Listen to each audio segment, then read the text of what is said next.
Hi, I'm Anna, and welcome to the Sompo Deep Cut.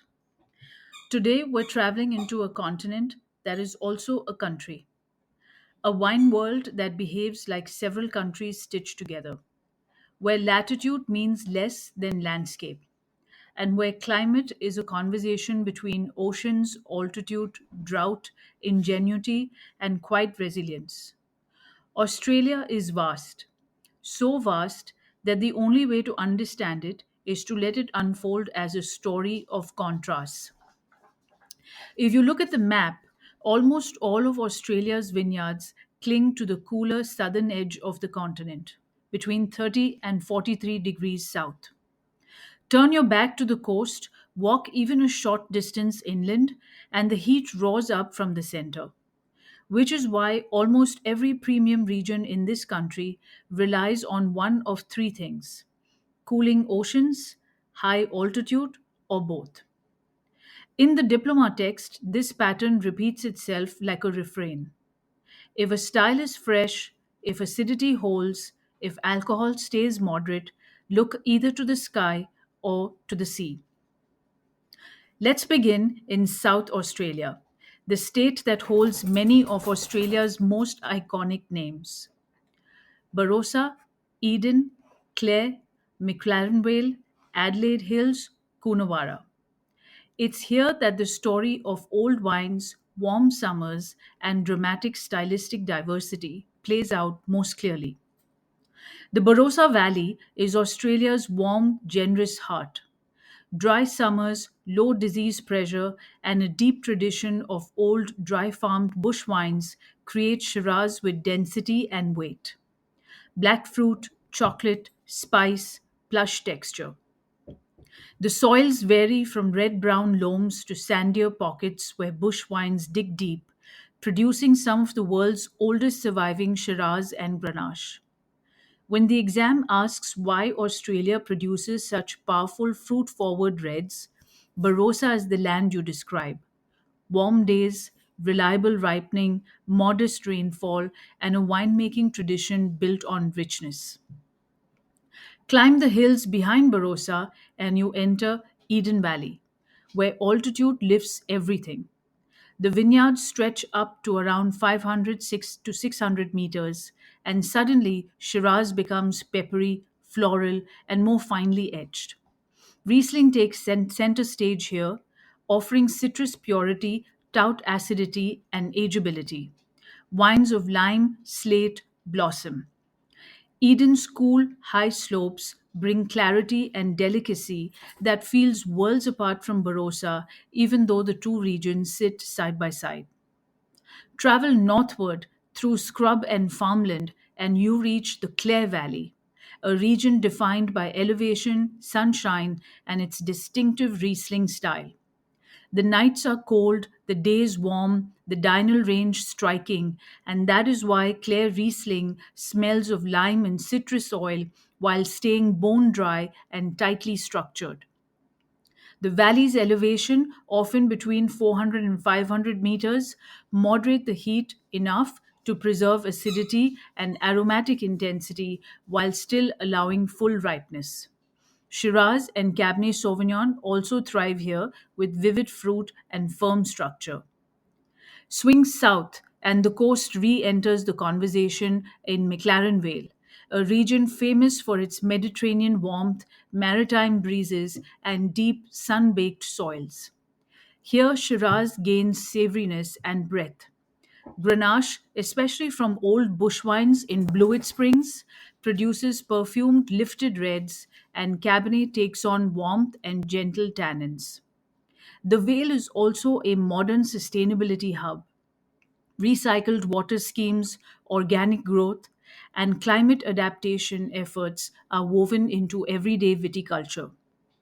Climb the Mount Lofty ranges and you reach Adelaide Hills, a region where altitude is everything. Vineyards sit between 400 and 700 meters, exposed to cool breeze and sudden weather shifts. Chardonnay and Pinot Noir dominate premium production here. Chardonnay increasingly in an elegant modern mode: ripe stone fruit, citrus, subtle oak, solids handling. carefully judged MLF, Sauvignon Blanc is also part of the region's DNA, producing vibrant herbaceous whites with brisk acidity. And then there is Coonawarra, the narrow strip of terra rosa soil over limestone that has shaped some of Australia's best Cabernet Sauvignon. This is a region defined by ancient geology and coastal cooling. Even though summers are warm, nights are cold, and the ocean breeze reaches far inland, Cabernet from the Coonawarra has a distinct profile. Blackcurrant, mint or eucalyptus, firm tannins, linear structure. It's a style that contrasts cleanly with the more opulent Bordeaux like Cabernets of Margaret River, making Coonawarra one of the most examinable regions in Australia. Move west into Victoria, and Australia's cool climate narrative shifts tone. Victoria is a patchwork of micro-regions, each one influenced by either the Southern Ocean or by varying folds of altitude. The Yarra Valley, just outside Melbourne, is one of the country's most sophisticated cool climate hubs. Pinot Noir and Chardonnay lead here, shaped by early picking, whole bunch fermentation in some cuvées, older French oak, lees work, and a pursuit of finesse. Sauvignon Blanc, Syrah, and Cabernet have footholds too, but Pinot and Chardonnay hold the region's highest calling cards. Further south, the Mornington Peninsula pushes into cool maritime territory. Its vineyards scattered across slopes and ridges that catch sea breezes on all sides. Pinot Noir becomes more aromatic, red fruited, delicate. Chardonnay carries citrus, stone fruit, and saline edges. Western Victoria, including the Grampians and Henty, shifts into a different coolness. Wind cooled, altitude moderated, producing Syrah with pepper and lift, Riesling with nerve, and Chardonnay with precision. Sparkling wine from Henty is a quietly rising category. Victoria also reaches inland into warmer territory.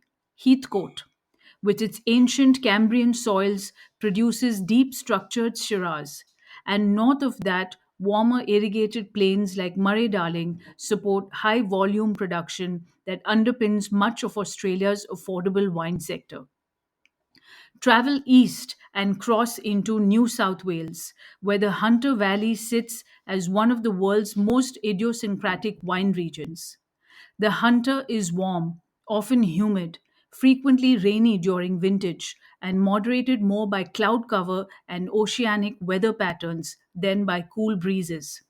Yet, it produces two of Australia's most distinctive wine styles.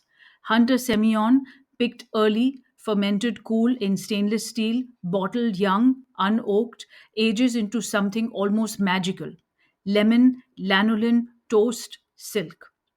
Hunter Shiraz, lighter in body and alcohol than its South Australian counterparts, shows red fruit, spice, and gentle tannins.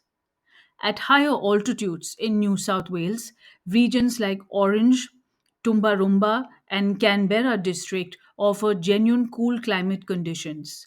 Orange rises above 600 meters, producing fine boned Chardonnay and Pinot Noir. Tumbarumba, shaped by altitude and the snowy mountains, is a center for cool, sparkling, and crisp Chardonnay. Canberra district, though warm inland, benefits from the cooling Murrumbidgee air drainage, producing elegant Shiraz and structured Cabernet with distinctive spice.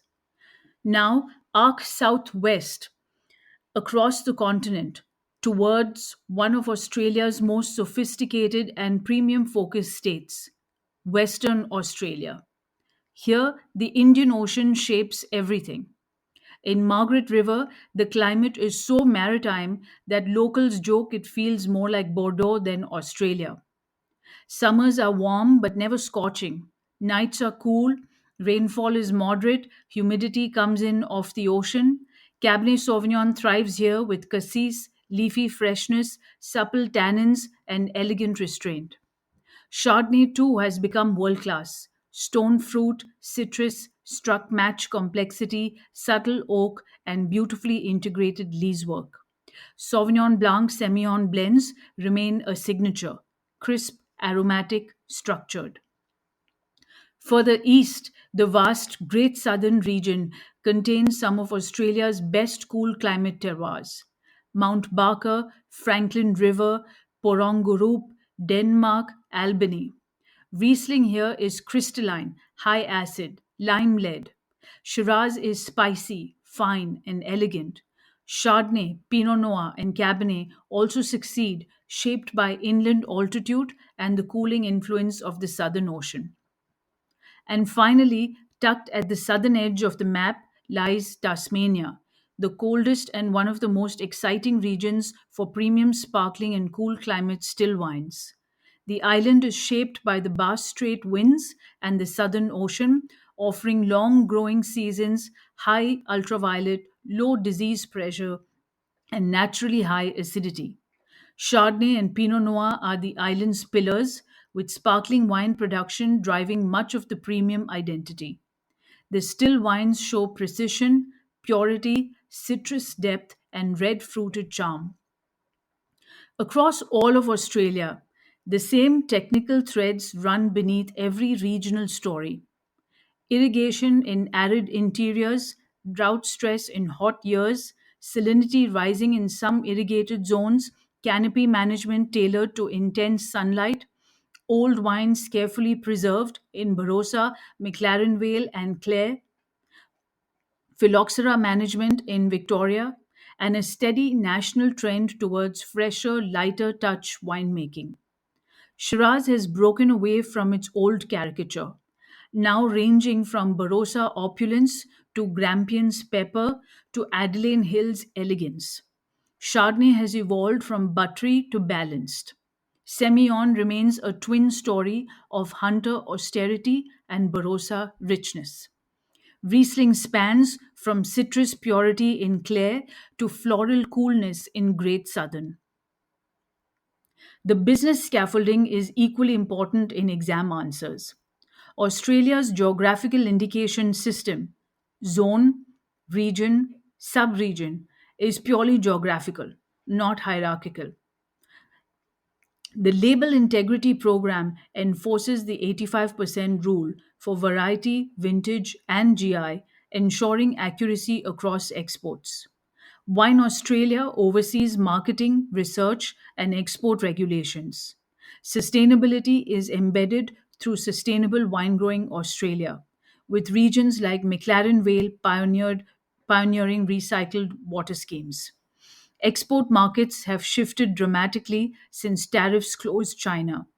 The UK, US, Southeast Asia, and domestic cellar door sales have become more critical, especially for premium producers.